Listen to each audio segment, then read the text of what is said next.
After 14 rounds and 65 matches, we have arrived at the business end of the competition. 10 teams have now been cut down to the final 4 contenders. Last year, the Waikato Bay of Plenty Magic created history by becoming the first team from New Zealand to hold aloft the ANZ Championship trophy. They've created more history this year by becoming the first defending champion to make the final series the following year. Can they go one step further and claim back-to-back premierships? As I say hello and welcome to Centre Pass, the official video podcast of the ANZ Championship. Dan Ryan here alongside former Australian skipper Ryan Harby-Williams. And Hubs, the fun now is about to begin. In 3 weeks' time, we'll be crowning our first dual champion. Who will it be? Who will it be? Well, I can tell you, Dan, when you play finals, you want to go in with some confidence and form. I think 3 teams have that. 1 team suffered the wrath of some really good results over the weekend, and that's the Firebirds. So I just think they're on a slight downward spiral. Be a real test of character if they get up against the Magic on the weekend. But it's anyone's game. No team is absolutely convincing me that they are here to win this championship. So I think it's a 3-horse race for that championship. Should be an absolute cracker. We're looking forward to the showdowns of the semi-finals. That's what today's show is all about. But first, let's recap all of the results from the final round of the competition, round 14. The Melbourne Vixens found some form after an inconsistent month to demolish the West Coast Fever by 30 goals. The win seeing them jump up into second place. The Adelaide Thunderbirds did what they've done all season, storming home to overrun the Queensland Firebirds 54-52, taking their winning streak to 12 wins on the trot. The Central Pulse closed out their most successful season yet with a 9-goal win over the Southern Steel. The reigning premiers, the Magic, continued their impressive form leading into the finals with a commanding 18-goal win over the Northern Mystics. And in Sydney, the New South Wales Swifts sent Vanessa Ware and Monia Gerard off in style with a 20-goal win over the Canterbury Tactics on Monday night. As we take a look at the competition ladder at the conclusion of the minor rounds, 4 previous champions in the final 4, including for the first time the defending champions from the previous season. Kath, the top 4 looks pretty set. It has been for a while, but we'll have a dual champion in a few weeks' time. Yeah, look, and as I said, it looks pretty positive for both sides, other than the Firebirds, who probably thought they were going to finish second, and for 55 minutes the other night, it looked like they were going to, but they've stumbled and now finished in 4th position. They've got a tough road to make the grand final, let alone win it. But if you look at the other teams, Dan, the Pulse had their best ever season. They are very much on the rise. Everyone wants Broughton to stay one more year. They want Wilkins and Leota to stay just so they can give that final series a nudge. The Steel, they've signed Fowler for another 2 years, so they're certainly going to maintain their position, and they'll be looking to rise up and probably recruit a mid-quarter and a defensive player. The Fever, static. Most people probably expected a bit more from them, so a real testing season for them next year. And the other teams, they stumbled and they'll really need to work on their recruitment for next year. The Mystics have got Deb Fuller coming back, so they'll be a different team altogether. New South Wales Swifts, an interesting one. The second year in a row that they've missed the final series. A very proud state, New South Wales. A team from New South Wales normally doesn't miss the playoffs, but they have for 2 years running now. Do you expect wholesale changes at that club? Yeah, look, it'll be interesting to see firstly what they do with the coach, Lisa Behag. She has her critics. They did play some good netball towards the end of the season, so whether or not she can hang on for another year will be interesting. The talk is that perhaps a new coach will come on board. Who that will be, we don't know.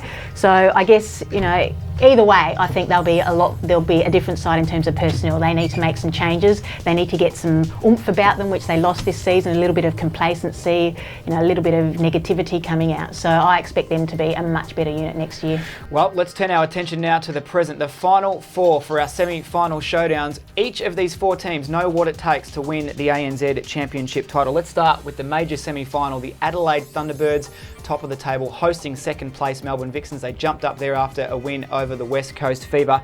Head-to-head in 2013 should I say, season 1 win apiece. It was a 14-goal win to the Vixens in round 2. When they met in round 5, I think it was, a 1-goal win to the Thunderbirds, but it was so long ago, wasn't it? It was, and it doesn't make much difference. So much has happened for both teams since then, and they didn't have Bomberto, the Thunderbirds, the Vixens didn't have Howard. Those players will be part of this equation. It's all about the confidence. The Thunderbirds are interesting for me. They've won 11 in a row, but they don't feel as though they don't feel they're like that dominant premiership winning side. The Vixens, people say they're back in form, but let's remember that they've lost a lot of games, and against the Fever they're outstanding, but prior to that they were reasonably ordinary. So they've got a strong history, these 2 clubs. I think the Vixens would be the last team the Thunderbirds want to play in finals, because I think most often the Vixens have the wood over the Thunderbirds. But it's, at home, Thunderbirds have played 3 finals there, they haven't lost one. I think if they get over the Vixens, they'll win the premiership. But but it's a tough road and hard to pick. Let's break this one down a little bit. A lot of key matchups on this court. Madison Brown, we know for the Melbourne Vixens, is the vital cog in that mid-court. She's the playmaker. She does a lot of work for that team. A big job for Renee Hallinan for the Thunderbirds, who's one of the key in their back line. Madison Brown needs to be restricted for the Thunderbirds to have a chance at the victory here again. Yeah, look, she's leading in terms of goal assists. She's just been the dominant player. I think she's the best player in the competition this season, and she's a key to the Vixens. Shut her down and I think the Thunderbirds will win. So therefore the pressure's on Hallinan. Obviously she can't do it by herself. Hallinan has had a very good season, but of late not probably to the level that she has performed at during the course of the season, so she'll really need to lift. Struggles at times against Brown. So, the major challenge is there for her. I think that's a key matchup. The other one is Chatfield and Mentor played very well on the weekend. Bell and Borrego have to keep them busy because they turn the ball over a lot. They take a lot of intercepts, those two. So if Bell and Borrego on their game and Mentor and Chatfield have to focus on them, they won't be able to come out and do that exciting stuff that we know that they can do. So there's some key matchups. Where are the Vixens heading into this final in terms of their form? Because they've only won one of their past 3 games. Yes, forgetting the big win against the West Coast Fever, where a part of that was Fever being not up to standard and the Vixens being absolutely brilliant. But before that, they lost to the Swifts and the Magic. Where do they sit coming into this match? Yeah, well, it's a good question because, as I said, one game doesn't, I guess, stamp your authority on the competition and say that you're in form, but it was the nature of their win. They won by 30 goals. Yes, the Fever, some say, are ordinary, and they were in that game. But the Vixens didn't do much wrong. If it was a close game, you'd think, yeah, they're still not out of their trough, but I think they won by enough. Everyone was in good form, so that has taken them away from that lull that they've had previously against the better sides, and they'll rate themselves against the Vixens, and that will give them a spring in their step. So I think they're back on track. Worth mentioning too, Sherelle McMahon had a terrific second half at goal attack for the Vixens, so it now just throws another spanner in the works in terms of selection for Simone McInnes and her coaching staff. Yeah, and Caldwell apparently carrying a slight injury, but I think they'll stick with what they know, and Caldwell will start with Howard. Howard had an outstanding game, shooting up something like 41, her career high, so she's in good form. They'll run with Caldwell and they'll just see how that pans out, and I expect McMahon to be on there. It's just a matter of when.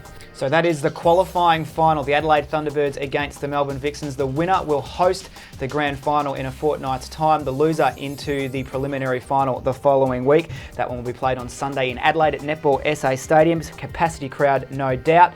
The minor semi-final, the elimination semi-final, this will be another blockbuster. It is in New Zealand at Claudelands Arena in Hamilton. The Waikato Bay of Plenty Magic, the defending champions, up against the Queensland Firebirds. Great matchups across the board. We look at the head-to-head of these two teams across the series of the ANZ Championships. They've met 7 times. The Firebirds lead 4 wins to 3. But when they met in the ANZ this year in round 10, it was a 3-goal win to the Magic in extra time on the Gold Coast. So this should be an absolute beauty. Yeah, it'll be a great game, and I think one of the main things in the favour of the Magic is they match up well against the Firebirds. They're a team that they play very well against. I think they've won the last 2 against the Firebirds.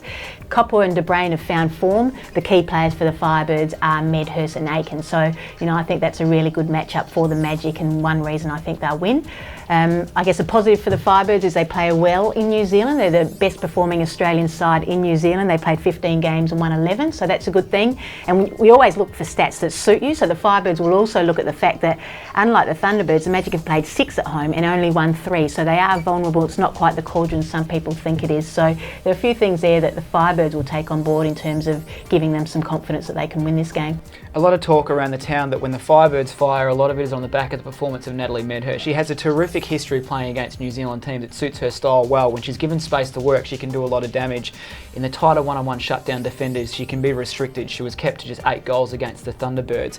She's such an important player in that front line, and it's a big job for her with Ramelda Aiken against Coppola and De Bruyn. Yeah, massive. And like I said, if she plays to the standard we expect, they will win the game because she's such a key player. And I find myself talking about her a lot, but that is because we expect a high level of performance, and when she reaches that, she's unstoppable, one of the best goal attacks in the world, and she leads the Firebirds to victory. So yes, I think she'll enjoy the fact it's a New Zealand side. Like you said she enjoys that freedom because she likes to swing wide and swing into the circle, and she's allowed to do that against the New Zealand side. But Copper was in good form. She's a real competitor, and she'll start to play a bit more Australian style and shut down Medhurst. So I I think they will negate each other. If we have a look at the two vulnerabilities, I guess, of either side, if we look at the Firebirds, they're so exciting through the midcourt with their youth, but that youth is seeing them come undone under pressure situations in tight games.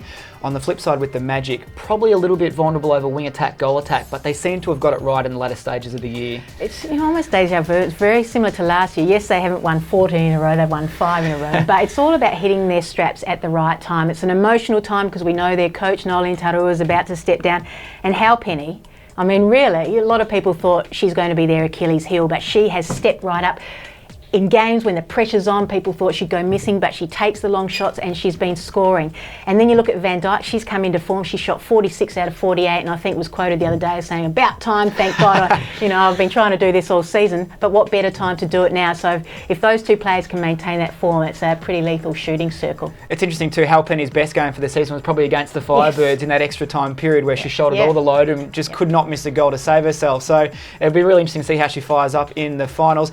The home court advantage to the Magic, they got the minor semi-final again last year against the Thunderbirds. It saw them then catapult to the prelim and into the grand final. We know the result there. How much of an advantage will it be for the Magic to play at least one final at home? Well, considering what could have happened, they are in a very strong position. If they had to try and win this from fourth, I would have said no. They are in good form, but it's too much to ask. The fact that they get one game at home, I think, makes all the difference.